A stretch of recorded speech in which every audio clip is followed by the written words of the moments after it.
ഹൈക്കോടതിയിൽ രാഹുൽ മാങ്കൂട്ടത്തിന് വേണ്ടി ഹാജരായ സീനിയർ അഭിഭാഷകനായ എസ് രാജീവ് നമുക്കിപ്പം ടെലിഫോൺ ലൈനിൽ ചേരുന്നുണ്ട്. ശ്രീ രാജീവ്, ഇന്നിപ്പോ ഹൈക്കോടതി 32ാമത്തെ ഐറ്റം ആയിട്ടായിരുന്നു ലിസ്റ്റ് ചെയ്തിരുന്നത്. താങ്കൾ മെൻഷൻ ചെയ്യുകയായിരുന്നു. എന്താണ് ഇന്ന് ഹൈക്കോടതിയിൽ നടന്നത്? കോടതി എന്താണ് പറഞ്ഞത്? പറഞ്ഞുതരാം. ഹൈക്കോടതിയിൽ 3 തരം ലിസ്റ്റ് ഉണ്ട്. ഒന്നാമത്തെ ലിസ്റ്റ് എന്ന് പറഞ്ഞാൽ അഡ്മിഷൻ, അതായത് പ്രോസിക്യൂഷൻ ഇൻസ്ട്രക്ഷൻ വേണ്ട കേസുകൾ. രണ്ടാമത് പ്രോസിക്യൂഷന്റെ ഇൻസ്ട്രക്ഷൻ കഴിഞ്ഞു വരുന്ന കേസുകൾ. മൂന്നാമത് പെറ്റീഷൻ. ഇതിനകത്ത് ഫസ്റ്റ് കാറ്റഗറിയിലായിരുന്നു ഈ കേസ് വന്നിരുന്നത്. ഇവിടെ സ്റ്റേറ്റിന് വേണ്ടി റെപ്രസെന്റ് ചെയ്തത് സീനിയർ അഡ്വക്കേറ്റ് ആയ ടി എ ഷാജി എന്ന് പറഞ്ഞ അദ്ദേഹമാണ്. സാധാരണഗതിയിൽ ഹൈക്കോടതിയിൽ സീനിയർ അഡ്വക്കേറ്റ്സ് വന്ന് അവരുടെ കേസ് ആദ്യം വിളിക്കും. അതുകൊണ്ട് ഈ കേസിൽ ടി എ ഷാജി സാർ വന്നിരുന്നതുകൊണ്ട് കോടതി ഈ കേസ് ആദ്യം വിളിച്ചു. സബ്മിഷൻ പറയാനുള്ള സമയത്ത് വിളിച്ചു കഴിഞ്ഞിട്ട് കോടതി ചോദിച്ചു, ഇങ്ങനെ ഒരു കോൺസ്റ്റിറ്റ്യൂഷണൽ കോടതിയുടെ മുമ്പിലാണ് നിൽക്കുന്നത്, നമുക്കിത് കേട്ട് തീരുമാനിക്കേണ്ടതല്ലേന്ന് ചോദിച്ചു. കേട്ട് തീരുമാനിക്കേണ്ട കേസാണ്. അതുകൊണ്ടാണ് ആ കേസ് 32-ല് വന്നാലും ആ ലിസ്റ്റ് വേറെ ഒന്നും വിളിക്കില്ല. ഒത്തിരി നമ്മൾ പറയുന്ന വക്കീലന്മാരും അല്ലെങ്കിൽ സ്റ്റേറ്റിൽ മെൻഷൻ ചെയ്യുന്ന കേസുകൾ മാത്രമേ വിളിക്കുള്ളൂ. അങ്ങനെ എടുത്ത് ആ ഓർഡർ കേസ് കേട്ട് കഴിഞ്ഞിട്ട് ഇതിനകത്ത് അറസ്റ്റ് വേണോ വേണ്ടോ എന്ന് തീരുമാനിക്കാം. അല്ലാണ്ട് അറസ്റ്റ് ചെയ്തിട്ടല്ലല്ലോ അന്വേഷണം നടത്തേണ്ടത്. ഒരു പ്രതിക്ക് പറയാനുള്ളത് കേൾക്കാനുള്ള ബാധ്യതയും കൂടി സർക്കാരിനുണ്ടല്ലോ. എന്നാലല്ലേ, അല്ലാണ്ട് ഒരു പാർട്ടിയിലുള്ള ആളുടെ കേൾക്കില്ല, അല്ലെങ്കിൽ പ്രതിയുടെ കേൾക്കില്ല, ബാധ്യത മാത്രമേ കേൾക്കുള്ളൂ. ഒരു വർഷം കേട്ട് ഞങ്ങൾ അകത്തിട്ടത് അന്വേഷണം നടത്തിക്കൊള്ളാന്ന് പറയാൻ പറ്റില്ലല്ലോ. അപ്പൊ അദ്ദേഹത്തിന് പറയാനുള്ള അവസരങ്ങൾ കൊടുക്കാനായിരിക്കാം ഒരുപക്ഷെ കോടതി അങ്ങനെ ചെയ്തു. എന്തായാലും കോടതി കേൾക്കേണ്ട കേസാണെന്ന് തീരുമാനിച്ചു, അത്രേ ഉള്ളൂ. ഈ കേസ് ഒരു കാര്യം കൂടി ചോദിച്ചോട്ടെ. ഇപ്പൊ തിരുവനന്തപുരം പ്രിൻസിപ്പൽ സെഷൻസിന്റെ വേർഡിക്കിൽ പറഞ്ഞിരുന്നത് പ്രതി ഉന്നത സ്ഥാനത്തിൽ, അതായത് അധികാര പൊസിഷനിൽ ഇരിക്കുന്ന ഒരു വ്യക്തിയാണ്. അപ്പോൾ ഇപ്പോൾ ജാമ്യം കൊടുത്താൽ ഞാൻ വേറൊരു കാര്യം പറഞ്ഞോട്ടെ. അങ്ങനെയുള്ളവർക്ക് വേറെ നിയമമുണ്ട് ഇന്ത്യയിൽ. എന്റെ അറിവിൽ ഇല്ലാത്തതുകൊണ്ടാണ്. എല്ലാവർക്കും ഒരേ നിയമമാണ്.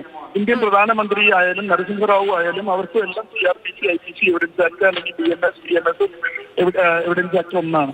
അത് ആർക്കും പ്രത്യേകതയില്ല, അത് പാടില്ല. അതുകൊണ്ടല്ലേ നമ്മൾ കണ്ടിട്ടില്ലേ, ദൈവ നീതി ദേവതയുടെ കണ്ണ് തെറ്റിയിലാണ്. അത് രാജീവിന് കൊടുക്കാം, വേറൊരാൾക്ക് കൊടുക്കാൻ പാടില്ല എന്ന് പറയാൻ പാടില്ലല്ലോ.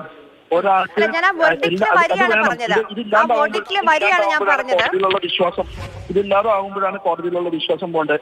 ഇന്ന ആളാണെങ്കിൽ കൊടുക്കാൻ പറ്റില്ല. അതിന് കണ്ടീഷൻസ് വെക്കാൻ, നിങ്ങൾ അവിടെ പോകരുത്, നിങ്ങൾ അവരെ കോണ്ടാക്ട് ചെയ്യരുത്, നിങ്ങൾ എല്ലാ ദിവസവും പോലീസ് സ്റ്റേഷനിൽ പോകണം. ഇപ്പൊ നോട്ടീസ് കൊടുത്താൽ ഞാൻ പോകും, പോലീസ് സ്റ്റേഷനിൽ പോയി ഞാൻ പറയും എന്റെ തെളിവ് കൊടുക്കാൻ ഞാൻ തയ്യാറാണ്. തരത്തെ അവർ തരില്ല, പക്ഷെ എന്നെ അകത്തിട്ടിട്ട് വേണം അവർക്ക് അന്വേഷണം നടത്താൻ. അവർ ശരിക്കും ചെയ്യേണ്ടത് എന്താ? രാജീവ് ഹാജരായിട്ട് നോട്ടീസ് തരാൻ പറയണം. അങ്ങനെ പറയില്ല. അതല്ലേ കുഴപ്പം. എനിക്കൊരു നോട്ടീസ് തന്നാൽ, ഇവിടെ ഇന്ത്യൻ നിയമത്തിൽ അത് ഉണ്ടെന്ന് നിങ്ങൾക്കും അറിയാവുന്നതല്ലേ. എനിക്കൊരു നോട്ടീസ് തന്നാൽ ഞാൻ പോയി പറയും. ഇപ്പൊ നിങ്ങളൊരു 420 കേസിൽ പ്രതിയായാൽ പോലും നിങ്ങൾക്ക് ധൈര്യമായിട്ട് പോലീസ് സ്റ്റേഷനിൽ പോയിട്ട് എന്റെ കയ്യിൽ കണ്ട് ഞാൻ ഈ പൈസ കൊടുത്തു കഴിഞ്ഞാൽ പറയാനുള്ള ധൈര്യം ഇന്ത്യ കേരളത്തിലില്ല. നിങ്ങൾ പിടിച്ച് ആദ്യം ജയിലിലിടും, എന്നിട്ട് തെളിവുകൾ ഉണ്ടാക്കും. അതല്ലല്ലോ വേണ്ടത്. എന്നെയും കൂടി കേൾക്കാനുള്ള ഒരു അവസരം വേണ്ടേ? അതല്ലേ ശരിയായിട്ടുള്ള നിയമം. എന്നാലും ജനങ്ങൾക്ക് ഇതിനകത്തുള്ള വിശ്വാസം പോകാണ്ടിരിക്കുള്ളൂ. ഒരു കാര്യം കൂടി ചോദിച്ചോട്ടെ ശ്രീ രാജീവ്, ഇപ്പം 10 ദിവസമായി, ഇനിയിപ്പോൾ പോലീസ് നോട്ടീസ് കൊടുത്താൽ, അഭിഭാഷകൻ വഴി നോട്ടീസ് കൊടുത്താൽ രാഹുൽ ചോദ്യം ചെയ്യലിന് ഹാജരാകുമോ? ഇപ്പൊ അറസ്റ്റ് തടഞ്ഞ ഒരു സാഹചര്യത്തിൽ അന്വേഷണവുമായി സഹകരിക്കുമോ രാഹുൽ? കോടതി കേസ് കേൾക്കാൻ മാറ്റി വെച്ചിട്ട് ഞാൻ എന്നോട് എപ്പോ പറഞ്ഞാലും, ഇപ്പതല്ലേ ഇതിന് മുമ്പ് പറഞ്ഞാലും ഞാൻ പോയേനെ. നോട്ടീസ് തന്നിട്ടില്ലല്ലോ. ഞാൻ ഒരിക്കലും അബ്സ്കോണ്ടിങ് അല്ല. കേസ് രജിസ്റ്റർ ചെയ്ത് ഡിക്യൂസ് ഞാൻ സെഷൻസ് കോടതിയുടെ മുമ്പിലുണ്ട്, അത് കഴിഞ്ഞ് ഹൈക്കോടതിയുടെ മുമ്പിലുണ്ട്. ഹൈക്കോടതി പറയുകയാണ് നാളെ പോലീസ് സ്റ്റേഷൻ പോകാൻ പറഞ്ഞാൽ ഞാൻ പോകും. സെഷൻസ് കോടതി പറയുകയാണ് നിങ്ങൾ പോലീസ് സ്റ്റേഷനിൽ പോയിട്ട് ഇങ്ങനെ നിങ്ങളുടെ കാര്യങ്ങൾ പറഞ്ഞിട്ട് വരും എന്ന് പറഞ്ഞാൽ ഞാൻ പോകും. അതിനുള്ള അവസരം കിട്ടണില്ല, അതല്ലേ. എന്നിട്ട് അബ്സ്കോണ്ടിംഗ് പറഞ്ഞ് തെറ്റായിട്ട്, അബ്സ്കോണ്ടിംഗ് എന്നുള്ള വാക്ക് തെറ്റായിട്ട് ഉപയോഗിക്കുകയാണ്. അതായത് SITയുടെ ഒരു കാര്യം, ഇപ്പോൾ ആ ഓഡിയോ ക്ലിപ്പിന്റെ ആധികാരികത പരിശോധിക്കാൻ പോലും രാഹുൽ മാങ്കൂട്ടത്തിന്റെ ശബ്ദം ശേഖരിക്കാൻ കഴിഞ്ഞില്ല, പൊതുയിടത്തിൽ നിന്ന് ശേഖരിക്കേണ്ടി വന്നു എന്നാണ്. എന്നോട് ചോദിക്കുന്ന പോലെ SITയുടെ ഓഫീസറോട് ചോദിക്കും, നിങ്ങൾ എന്തുകൊണ്ട് ഇത് ചെയ്തില്ല എന്ന് ചോദിക്കും. എന്തുകൊണ്ട് ഇദ്ദേഹത്തിന് ഓഫീസ് കൊടുത്ത് നിങ്ങൾ ഇത് ശരിയാണോ എന്ന് അന്വേഷിച്ചില്ല എന്നൊന്ന് ചോദിക്കും. അതല്ല ശരി എന്ന് ചോദിച്ചു. വളരെയധികം നന്ദി ശ്രീ എസ് രാജീവ് സംസാരിച്ചതിന്. അദ്ദേഹം പറയുന്ന കാര്യം, രാഹുൽ മാങ്കൂട്ടത്തിൽ ഒളിവിലല്ല, പോലീസ് ചെയ്യേണ്ട കാര്യം, അതായത് ഇങ്ങനെ ഒരു കേസിലിപ്പോൾ പ്രതിക്ക് പറയാനുള്ള ഭാഗം കൂടിയുണ്ട്, അത് പറയാനുള്ള അവസരം കിട്ടിയിട്ടില്ല.